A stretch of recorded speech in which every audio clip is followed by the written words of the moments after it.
સમાચારો વિગતવાર જોઈએ. અમદાવાદના પાલડી ખાતે વિહિપના કાર્યાલયના ભૂમિપૂજન પ્રસંગે ગૃહમંત્રીએ ડ્રગ્સના રેકેટનો સફાયો કરવા બાબતે મુખ્યમંત્રી ભૂપેન્દ્ર પટેલ સરકારની કામગીરીની પ્રશંસા કરી. ગૃહમંત્રીએ કહ્યું કે દ્વારકા હોય કે કચ્છ, તમામ જગ્યાએથી ડ્રગ્સના રેકેટનો સફાયો કરવામાં આવ્યો છે. દરિયા કિનારે કબજો કરેલા લોકોના દબાણોને ખાલી કરવામાં આવ્યા છે અને દરિયા કિનારે કબજો કરીને ડ્રગ્સનું રેકેટ ચલાવનાર લોકોનો સફાયો કરવામાં આવ્યો. અનેક એવા અવૈધ બાંધકામ પણ ભૂપેન્દ્ર પટેલની સરકારનું બુલડોઝર તેની ઉપર ચાલ્યું છે.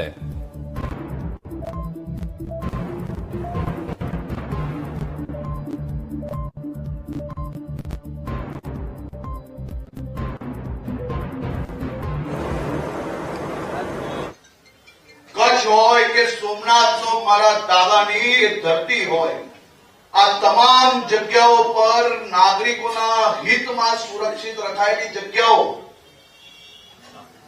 સાહેબ, ખાલી આંકડો નિકાલ લેજો કે છેલ્લા 2 વર્ષની અંદર આ કેટલાય દરિયા કિનારાઓ પર કબજો જમાવી લીધેલા લોકો, કચ્છમાં તો એક જ જિલ્લાની અંદર 2000 એકર જગ્યાઓનો કબજો ખાલી કરાવવામાં આવ્યો.